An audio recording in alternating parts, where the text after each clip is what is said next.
Bay. I'm going to tell you what's going on at the deep philosophical roots and social policy roots that have driven or are driving this conflict. So the riots started in the provinces but have now spread to the capital. They were initially fomented over fuel price increases that resulted from a new climate change fuel tax. See, apparently it's one thing to just want to save the planet, but it's another thing to actually pay the bills to do so. These yellow vest protesters' demands now include an end to other taxes, an increase in the minimum wage, and Macron's resignation. Those of us, I guess, unlike Barack Obama, who warned the French people about Macron, were not heeded, and now they are seeing the price of not listening. Finance Minister Bruno Le Maire recently reported that the cost of the protests could be as high as 0.1% of gross domestic product. Now, Macron was a former banker. He's the Rothschild baby. He did make changes to the labor code to liberalize or slightly loosen the sclerotic and arthritic French labor laws to make hiring and firing just a little bit easier. He took on some rail unions by forcing through changes to the National Rail Company. He did cut taxes on the wealthy, who basically in France seem to be the only people still paying taxes, in order to stimulate investment. And of course, now he is considered to be of the party of the wealthy and a toady and a lackey to the powers that be, which I guess all these guys are. And here's a quote, sources will all be below. With its popularity rating at record lows, recent polls put it at around 26%, on par with Hollande. Macron, his capital city burning, and the populists he defeated during his stunning electoral victory last year, making serious electoral inroads. French President Emmanuel Macron finally caved and on Tuesday ordered a 6-month suspension of planned fuel taxes, which spurred widespread and destructive protests across France. So, French surrender, we'll be talking about that as we go forward. Just on Saturday, almost 2,000 people were arrested across France, 1,082 of them in Paris alone. Most of the suspects were arrested for acts of violence against a person in the custody of the public authority, possession of explosive products, or carrying weapons. So it is all hanging by a thread. And it's been a long time since France has had even the remote guarantee of social peace or state control over the geography. So what's going on? This has a deep history. It is not limited to France. And you can check out Yuri Bezmenov. Now, he was a KGB agent who defected to the West way back in the day, tried to warn us about communist subversion, leftist subversion. What is all of this conflict starting from? Now, the subversion that he talked about comes in 4 stages. So the first is you foster cultural decadence and demoralization of the population. So what you do is you sex and drugs and rock and roll and nihilism, and the future's uncertain and the end is always near, as Jim Morrison, who died at 27, I guess along with a number of other noted musical talents of the 1960s, Janis Joplin and Jimi Hendrix and so on. So you foster decadence, laziness, hedonism. You try and get everyone involved in massive sexual exploits. You break down the family, and you train people to hate their own culture, to hate their own history. So you focus on all the negatives of Western history, all the positives of everyone else's history, and anyone who questions it, well, they're just immoral, right? So there's slavery going on at the moment, 30 million slaves going on in the world, more slaves than were ever enslaved in America, but you must forever circle the drain and continue to pound people, white people in America, about slavery, and anyone who pushes back, why, by gosh, they're just a racist. So you create all of this. And then what you do is you create social chaos. Another way that you do this, of course, is you say all human beings, all groups, all genders are absolutely equal. You ignore racial IQ differences. You ignore differences in IQ between men and women. And then what you say is that all outcomes arise from bigotry. And since you can't erase general biological differences between races and genders, you end up with a continual sense of frustration and anger and rage and hatred of the existing system, because you're trying to make short people tall and tall people short. It doesn't work. So then what you do is you instigate a crisis that's going to lead either to a civil war or a revolution or an invasion. The invasion can be fast forward in terms of troops crossing the border, or it can come in the form of mass immigration.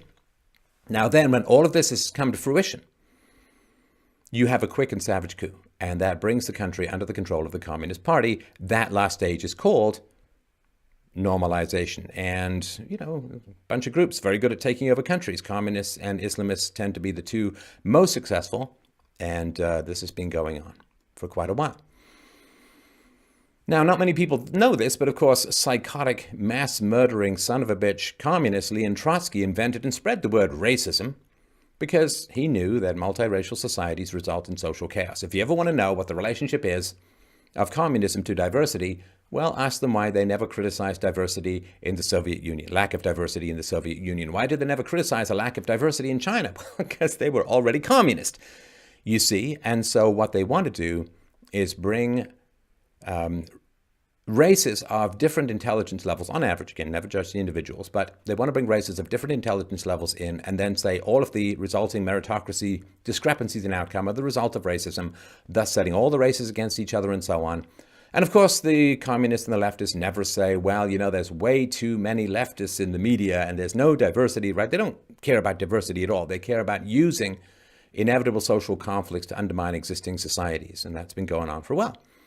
The push for third world immigration came directly from the leftists, directly from the communists, and it's been going on for quite some time. Even in the 1920s, the Comintern said we're going to use and weaponize minorities, particularly African Americans, against their society and so on. So the leftist push for civil rights and equality, who can argue with that? But the leftist push for civil rights came out of a desire to destabilize because, of course, what happened was the pendulum swung too far. And then you ended up with racial-based laws such as affirmative action, Section 8 housing, expansion, and so on. And so, the goal is just to continually destabilize. So they push for third world immigration to destabilize Western countries. And then, of course, because mass-murdering psycho Leon Trotsky invented this word racism, anyone who objects to third world immigration is attacked as a racist. They try to destroy their lives, their reputations, their source of income, their careers, and so on. Now, of course, Karl Marx was horribly racist, but of course that's never mentioned. You can teach Karl Marx, in fact, tens of thousands of American academics do. The Communist Manifesto is the most prescribed or the most, it's the one that's in the curriculum the most of all economics texts, the Communist Manifesto. You can, even though Karl Marx was horribly racist, but you don't talk about that, of course, because racism is a weapon against others, not something that you want to turn on yourself. And this explains why the left turns on conservative blacks, because the whole point is to weaponize blacks against the existing system by teaching them that all discrepancies in group outcomes, not the result of race and IQ, not the result of cultural problems or cultural changes or father absence or any drug addiction or whatever it is, right? You say that it's always and forever the result of white racism, and that weaponizes groups against others, and they get with that divide and conquer stuff very, very well. So let's look at the 1960s in France. So communists have openly talked about the use of violence, right? Their own Communist Manifesto, where Marx says we disdain to hide our aims, we want to use violence and so on. But there was a movement which was more gradualist. It started with the Fabians, I think it was the year after Karl Marx's death in the late 19th century. And they said, we're going to do it slowly, we're going to do it culturally. And they got Beatrice Webb, and they got George Bernard Shaw and so on, all in there to put a pretty human face on a rapacious, bloodthirsty doctrine.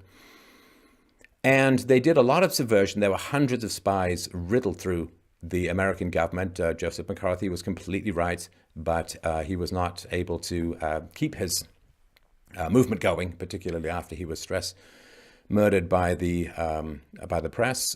And so they switched tactics in the 1960s in particular. So Stalin's crimes were revealed by Nikita Khrushchev, the mass murder of dissidents, the show trials, the gulags, the cult of personality, all the psycho mass murdering stuff that you would expect from a guy who started his career as a bank robber. That's Stalin, not Khrushchev.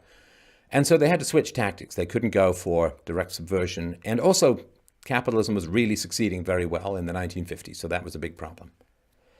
So what happened in France? Well, in the 1960s, after a war in Algeria, French President Charles de Gaulle took a break from his mistress and side piece in an apartment down the road, and he directed France to pursue closer relations with Arab and Muslim states. And of course, communism, the left, and Islam have always had a close relationship. They both tend to dislike Christians somewhat intensely, and that makes them natural allies. You can think of sort of the Soviet Union and Russia, and Germany, sorry.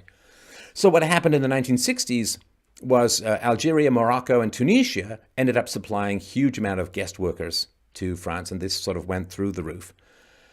Now, there was no expectation of integration, and what happens is the numbers increased without pushback. See, when immigrant groups come in, if they are encouraged to sort of intermingle with the general population, then cultural issues, religious issues, compatibility issues, language issues, and so on become pretty clear.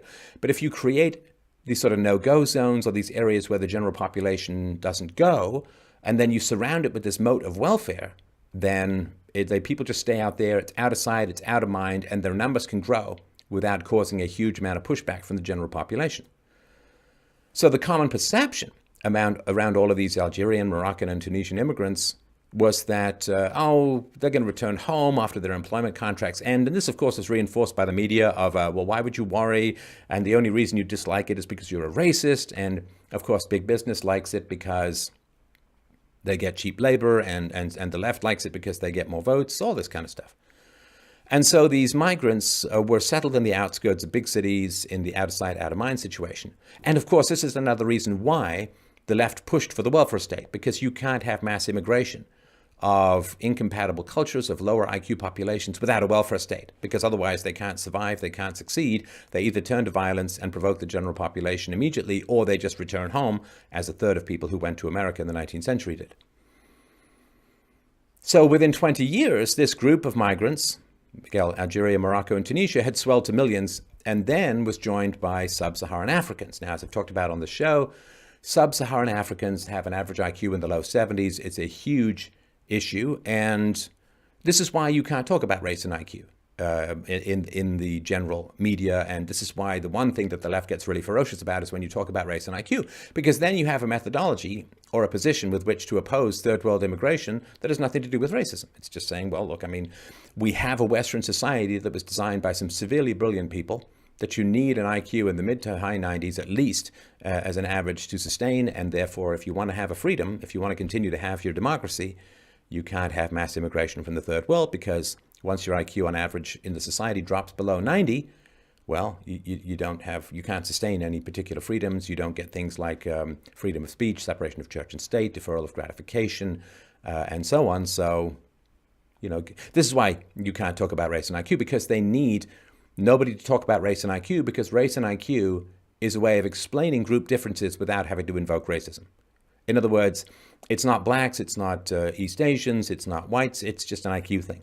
And all groups, whether they're white or East Asian or black or Hispanic, all groups where the average IQ is low are going to fail in an advanced meritocracy free market society. And so, yeah, you can just talk about IQ, and then you can bypass the racial issues, even though there are differences between the races.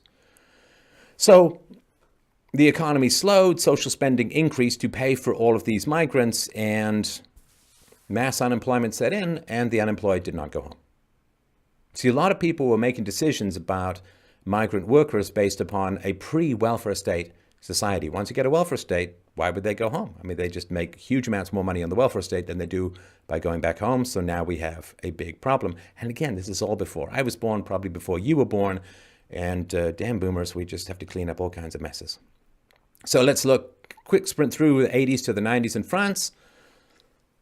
So in 1984, there was a movement called SOS Racisme, SOS Emergency Racism. And that was created by militant Trotskyists, also called communists. And they began to push the narrative that any criticism of immigration was racist. And of course, this has been very successful because the media is all in on it and so on. They also began branding any criticism of Islam as Islamophobic. See, the word Islamophobic is not an argument. It is a way to shut down arguments. Now, in 1990, there was a communist lawmaker named Jean-Claude Guesson, and he drafted a law, and in 1990, it was passed. And this law stipulated that, and I quote, any discrimination based on ethnicity, nation, race, or religion is prohibited. How interesting. Now, you would think that foundational or fundamentalist doctrines like you find in Islam, where the world is divided into Muslims and non-Muslims, and the non-Muslims don't seem to have quite the same rights as the Muslims, would be used. You could use this to say, well, I don't know about this whole Islam thing, but of course it's not designed to do that. What it's designed to do is shut down any criticism so that the social strife that is being fomented by immigration can continue without opposition or criticism or pushback or data or facts or any of that sort of stuff. So this law has been used to criminalize any discussion of Arab and African criminality or disproportionate use of welfare or welfare dependence by various ethnicities or religions. Any questions regarding endless immigration from the Muslim world, as any negative analysis of Islam, is all being hit hard by this kind of law, and it's absolutely brutal. It's never used the other way, of course, right? I mean, you could use this law to criticize lots of religions, but you don't. Of course, you only use it to push back on Christians and whites and so on. A lot of writers in France have been fined. Most of the non-leftist books on these topics have vanished from bookstores, and it's just become something you can't talk about, something you don't talk about. And this also happened with school textbooks. So the government asked the media to comply with this law, and school textbooks were scrubbed of facts about immigration, race IQ, Islam, and of course all the horrible things that Christians have done throughout history were highlighted. None of the negative things, Islam took over parts of India and killing 80 million people. That seems like quite a high number, but you can't talk about it, and so on. So this is the way the law was worked, and again, put into practice by a communist lawmaker. So this is the infiltration. These are the issues that are going on. So the voice of the people, the voice of the intellectuals, any capacity to push back and criticize, this has all been crushed in France, and it happened decades ago. So the situation exploded in 2002. So many Arab and African neighborhoods had become no-go zones. Radical Islam had begun to spread, and the Islamist attacks began. So every week, dozens of cars would be torched. Muslim anti-Semitism was also rising rapidly and led to an increase in anti-Jewish attacks. This emergency racism, this Trotskyist group, and other anti-racial organizations were silent on Muslim anti-Semitism, of course, right? I mean, even Jewish organizations are pretty silent on Muslim anti-Semitism. So a lot of the organizations that even claimed as their mandate that they were going to fight anti-Semitism were so terrified of being accused of Islamophobic racism, as if Islam is a race, which is not. Actually, when I was in Poland at the meetup, I met a red-headed fellow, no shock there, who had converted to Islam, and we had quite a chat about it all, which was very interesting. So, yeah, being afraid of being called racist and Islamophobic, the organizations were also silent, even those who said their main job was to fight anti-Semitism. In October 2005, riots broke out across France. More than 9,000 cars were set ablaze, hundreds of stores, supermarkets, and malls were looted and destroyed, and dozens of police officers were seriously injured. The rioting only stopped when the government reached an agreement to make peace with Muslim associations. So they surrendered, they caved, because what else? What are the other options? Civil war? Well, we'll see. So France is a complete mess. The French government has the greatest tax revenues as a percent of GDP. This is as of 2017. You can see there OECD average, and France is above even Denmark and Sweden, Italy. Massive. Total tax revenues in France rose in 2017 to the equivalent of 46.2% of economic output. It is the most taxed nation. And this is just tax revenues. There's still a deficit, there's still debt, the national debt, and so on. So this doesn't even cover the amount of spending that's going on, but it's brutal. And of course, a lot of this has to do with mass immigration, wherein the welfare state pays the immigrants to have children while taxing the domestic population, thus displacing the domestic population. So you can't afford to have kids if you're a white Christian French person, but if you're an immigrant from sub-Saharan Africa or a migrant, you have all the money in the world. They'll in fact pay you to have more and more kids. And because of rampant cousin marriage, you end up with massive birth defects and problems and IQ issues, because cousin marriage strips 10 plus IQ points from the population as a whole. And this causes eventually socialized medicine to collapse because it can't handle all of the birth defects and issues and so on. Criminality explodes because IQ 85 is the sweet spot for criminality. It turns local neighborhoods into waste yards of broken human potential. It's not poverty that drives crime. This has been fairly well established. You could look at my interviews with Dr. Kevin Beaver about this. It is crime that creates poverty. It's not poverty that creates crime. So yeah, country's a mess. And of course, some of the civilian upset was put down by, as you can see here, we've got some vehicles with what look like to me an EU symbol. So is there cooking towards an EU army? Well, both Emmanuel Macron and Angela Merkel have talked about the idea. In November, last Merkel said, the days where we can unconditionally rely on others are gone, adding, we should work on a vision to create a real European army one day. Now, that's because the EU is pushing countries to adopt suicidal policies, and countries want to break free of that, and therefore the EU is going to need an army, like all collectivist organizations. When it can't survive on rhetoric, it just puts a gun to your head and says obey or die, which is the state as a whole and collectivist superstates in particular. So, I'm going to switch gears a little bit. This stuff doesn't come out of nowhere. It doesn't appear out of the ether, and there's a lot of intellectual work that needs to be laid down for this kind of insanity to manifest in the world. So we're going to talk about postmodernism, which really emerged in France in the post-war period, 50s, 60s in particular. So here's a couple of quotes. This is from Aereo magazine. The modern era is the period of history which saw Renaissance humanism, the Enlightenment, the scientific revolution, and the development of liberal values and human rights, the period when Western societies gradually came to value reason and science over faith and superstition as roots to knowledge, and developed a concept of the person as an individual member of the human race, deserving of rights and freedoms, rather than as part of various collectives subject to rigid hierarchical roles in society. So yeah, the modern world was birthed out of the age of reason, the age of the Enlightenment, and so on, where the seat of our capacity to understand the world sat squarely between the ears of every individual and was not part of some mystical Platonic supergroup of priests and politicians and kings and so on who told you what to do but could never explain why. Everyone could think for themselves, and that's how we got the modern world, right? This information that I put out recently that 97% of scientific advancements in the world, the entire world over, between 800 BC and 1950 AD, came from white countries, came from Europe and North America. So yeah, and then what happened? There's blowback, right? So what is postmodernism? It's a quote here. It rejected philosophy, which valued ethics, reason, and clarity with the same accusation. Structuralism, a movement which often overconfidently attempted to analyze human culture and psychology according to consistent structures of relationships, came under attack. Marxism, with its understanding of society through class and economic structures, was regarded as equally rigid and simplistic. Above all, postmodernists attacked science and its goal of attaining objective knowledge about a reality which exists independently of human perceptions, which they saw as merely another form of constructed ideology dominated by bourgeois Western assumptions. Decidedly left-wing, postmodernism had both a nihilistic and a revolutionary ethos, which resonated with the post-war, post-empire zeitgeist in the West, as postmodernism continued to develop and diversify. Its initially strong nihilistic deconstructive phase became secondary, but still fundamental to its revolutionary identity politics phase.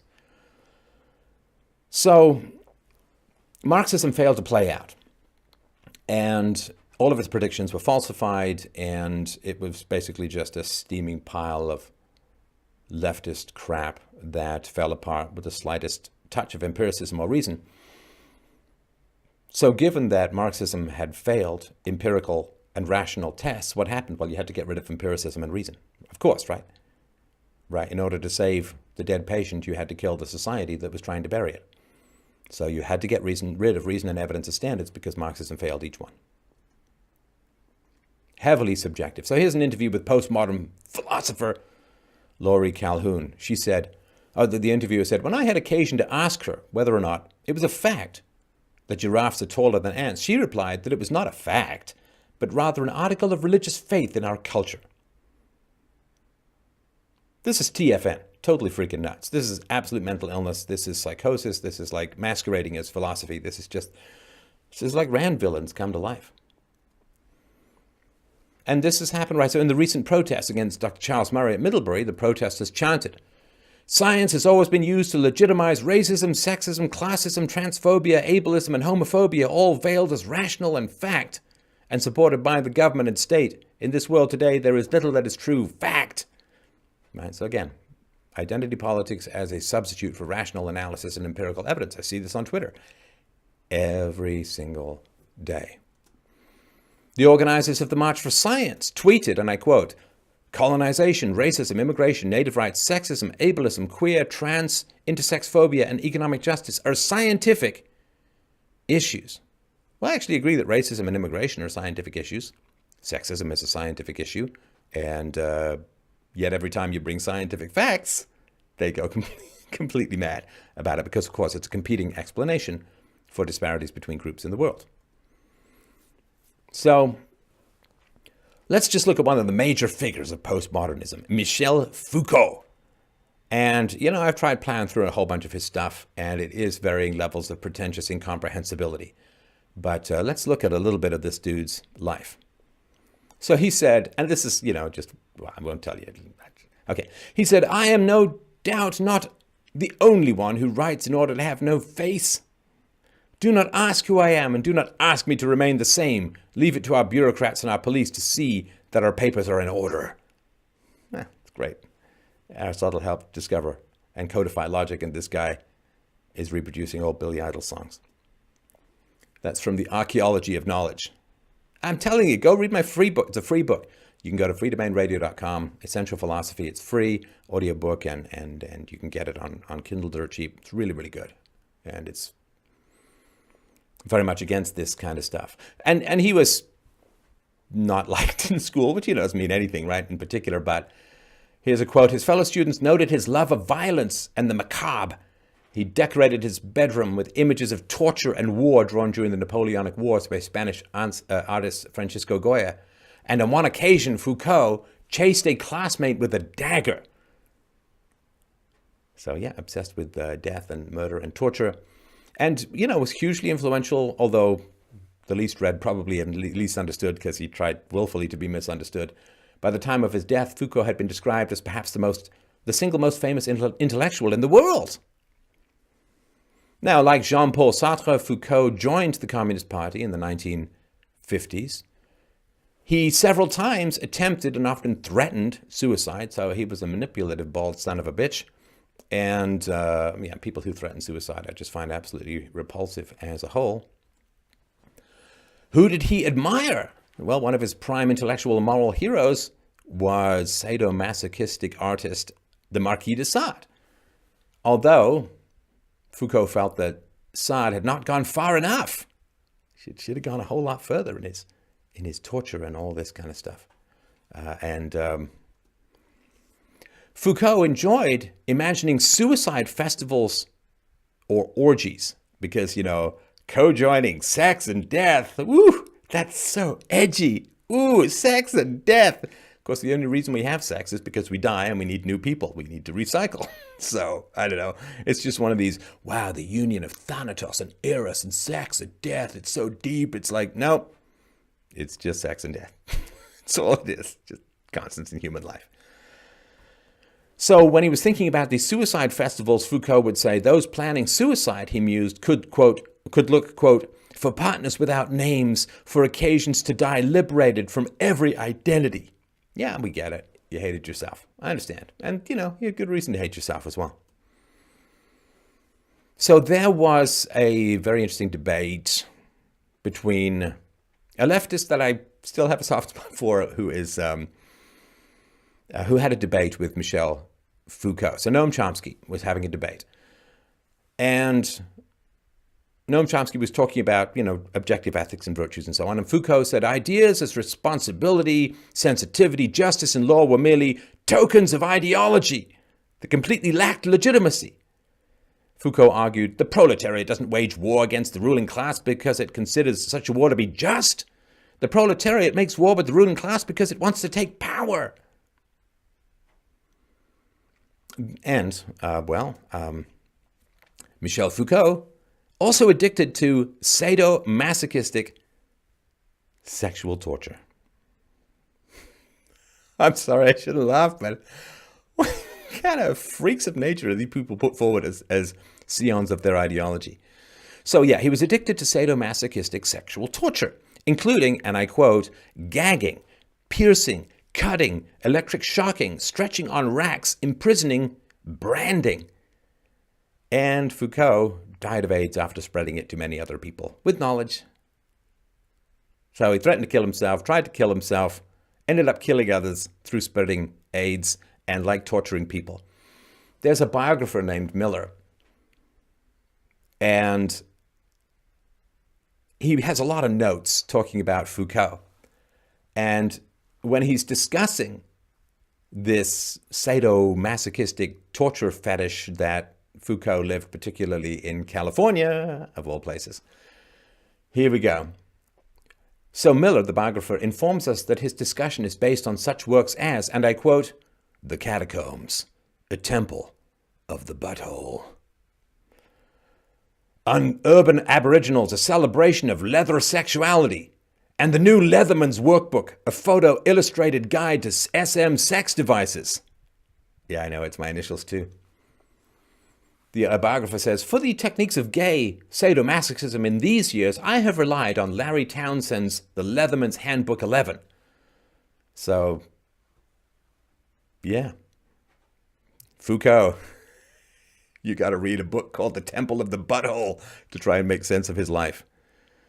What a butthole. Now, here's something else delightful about the intellectuals in France during this time. So in 1977, a petition was addressed to the French Parliament calling for the abrogation of several articles of the Age of Consent law and the decriminalization, you see, of all consensual relations between adults and minors below the age of 15, which was at the time the age of consent in France.